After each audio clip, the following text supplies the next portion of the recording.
आदित्यनाथ जी ने पूरी सह देकर, पूरी मदद देकर, प्रशासनिक मदद पहुंचा करके करणी सेना को वहां भेजने का काम किया था। उसको हम किसी को छेड़ेंगे नहीं, कोई हमें छेड़ेगा तो हम छोड़ेंगे नहीं।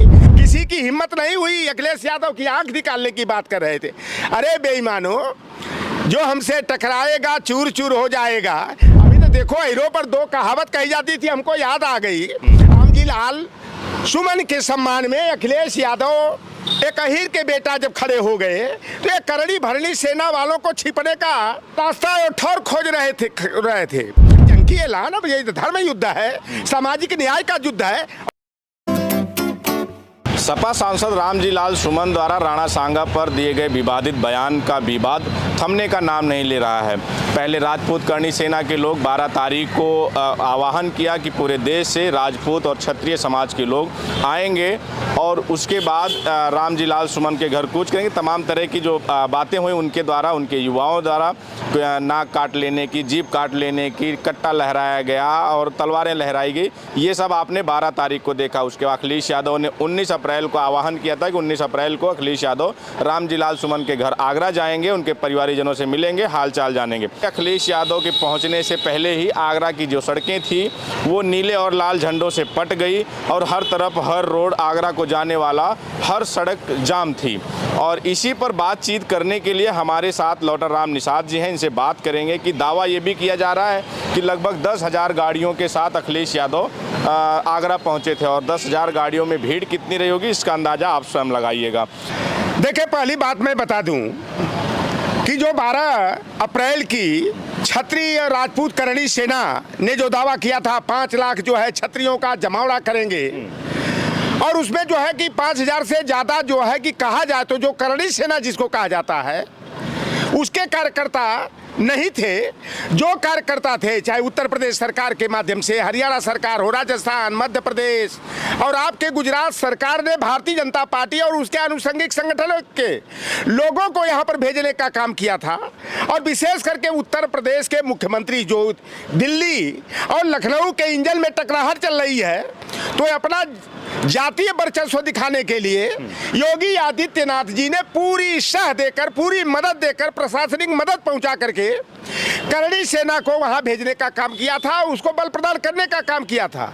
तलवार लहरा रहे थे, राइफल और रिवाल्वर हवा में उछाल रहे थे और दावा कर रहे थे कलीगढ़ का टपोरी है, मऊवाली है, लुच्चा लफंगा है।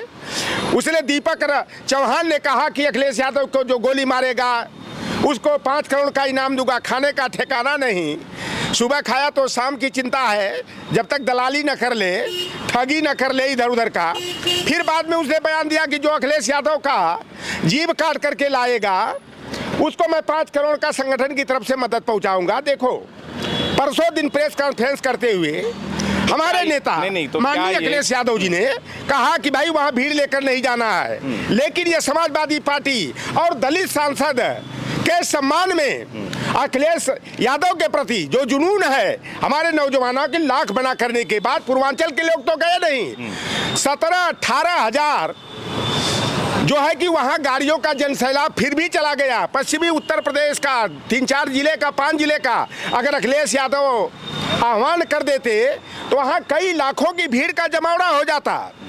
और एक बात आ जाए कि दलित नेता के सम्मान में अखिलेश यादव जी जो आगरा कूच किए 10 गाड़ियों के साथ और हजारों हजार की गाड़ियों का काफिलों का हुजूम बनता गया। और 2 कहावत मुझे याद आ गई। नहीं तो क्या अब जो है जिस तरह से आप लोगों ने अपनी ताकत दिखाई करणी सेना की, बावजूद उसके तो दावा कर रहे हैं वो लोग, तो अभी भी धमकी दे रहे हैं। उन्होंने कहा है कि रामजी लाल सुमन अभी चाहे 1 साल बाद, चाहे 6 महीने बाद, लेकिन हम जो है उनको छोड़ेंगे नहीं जब भी होगा। तो अभी तो एक वीडियो आया था वहाँ से, एक कह रहा था कि मुझे मैं जिस दिन जाऊँगा या तो मैं अपना सर, वहाँ मेरा सर कलम हो जाए, नहीं डरता हूँ मैं, चाहे उसका, लेकिन रामजी लाल सुमन का सर लेके आऊँगा। देखो, आरएसएस का जो गठन हुआ था हिटलर नेपोलियन बोनापार्ट को आदर्श मानकर हुआ था, उनकी तस्वीर रख करके किया गया था। तो आत्मघाती दस्ता अगर बन जाए तो बनाए ना, हम किसी को छेड़ेंगे नहीं, कोई हमें छेड़ेगा तो हम छोड़ेंगे नहीं। आज कहाँ चली गई उनकी तलवार, कहाँ चला गया राइफल और रिवाल्वर, कहाँ चला गया उनके बड़े बड़े दावे। आज करनी भरनी सेना वाले ना पता कौन गुफा कंदरा में छिप गए, किसी की हिम्मत नहीं हुई। अखिलेश यादव की आंख निकालने की बात कर रहे थे।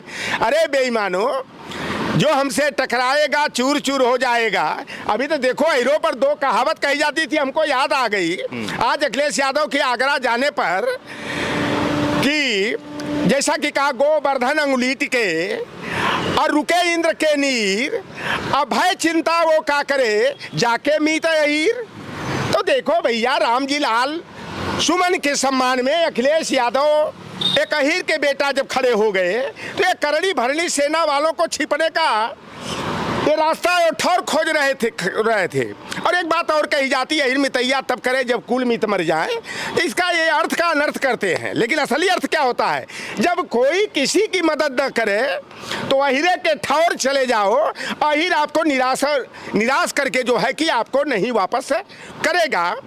और जिस तरह ये गिदड़ भभकी दिखा रहे थे सरकारी संरक्षण प्राप्त करके योगी आदित्यनाथ के आशीर्वाद से, मैं आज भी कहता हूं डंके की चोट पर कि योगी आदित्यनाथ करनी सेना वालों को खुली छूट दे दे और हम लोगों को भी खुली छूट दे दे कि एफआईआर दर्ज नहीं होगा।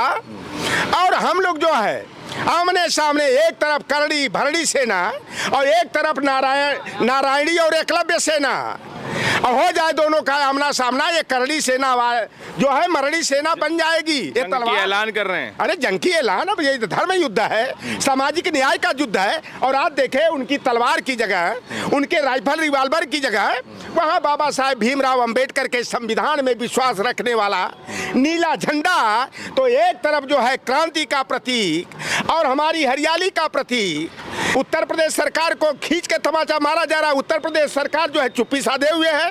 तो ये जिस तरह से जंगल राज, गुंडा राज और ठाकुरवाद को बढ़ावा देने का काम जो है कि उत्तर प्रदेश के मुख्यमंत्री कर रहे हैं। हम लोग संविधान में आस्था रखने वाले लोग हैं। आपने कहा कि ठाकुरवाद को बढ़ावा दे रहे हैं। आपके नेता भी आज जो है एक लिस्ट लेके पहुंचे थे, एक ग्राफिक्स लेके पहुंचे थे कि पीडीए की कहाँ कितनी पोस्टिंग है, और जो सिंह कह रहे थे कि सिंह उपनाम वाले कितने हैं, सिंह साहब की कितनी है। तो क्या योगी जी को अब आप जाति में समेटना चाहते हैं? योगी जी कौन सी जात उनकी है? वो तो देखो संत हैं। मैं योगी आदित्यनाथ जी को संत महात्मा और योगी समझता था, लेकिन उस दिन बात व्यर्थ चली गई कि हम लोग जो सोच रहे थे, जो इनका चाल चरित्र और व्यवहार देख रहे थे, पूरी तरह से योगी आदित्यनाथ ने उसे पलट कर रख दिया कि हमें गर्व है कि मैं क्षत्रिय कुल में पैदा हुआ हूं, क्षत्रिय कुल में पैदा होने का मुझे अभिमान है। और गुरु गोरखनाथ ने जो बात कहा था कि कोई अपने नाम के साथ नाथ उपनाम लगा ले, कोई जो है कि गेरुआ वस्त्र धारण कर ले, तो संत महात्मा योगी सन्यासी नहीं हो सकता। योगी आदित्यनाथ जी में रंच मात्र भी साधु संत सन्यासी का जो है चाल चरित्र और व्यवहार बोल भाषा दिखाई नहीं देता। हमेशा जो है वो ठाकुरवाद का सामंतवाद दिखाई देता है। एकदम लहजे में जैसे लगता है कि जैसे हम लोगों के गांव गिराव के गुंडे जिस तरह से बात करते हैं उस तरह की भाषा आती है। और अखिलेश यादव जी जो सूची लेकर के गए थे, आप ये बताओ, जब अखिलेश यादव की सरकार थी 5 डीएम से 6वां डीएम नहीं हमारा, 2 कमिश्नर से 3रा कमिश्नर नहीं, 5 एसपी एसएसपी से 6वां नहीं, और आज 75 जो जिलाधिकारी हैं, आप लिस्ट देख लो, और 75 में 55 2 जाति के हैं, और 2 जातियों में योगी आदित्यनाथ के बिरादरी के 40+ हैं, और शेष सवर्ण जो है कि 15 में है। आप एसपी की निकाल लो, DIOS का निकाल लो, CMO का निकाल लो, SDM का निकाल लो, DIG का निकाल लो, तमाम जो पदों पर आसीन है, पूरी तरह से 2 जातियों का शासन और प्रशासन पर नीचे से ऊपर तक वर्चस्व कायम किया गया है।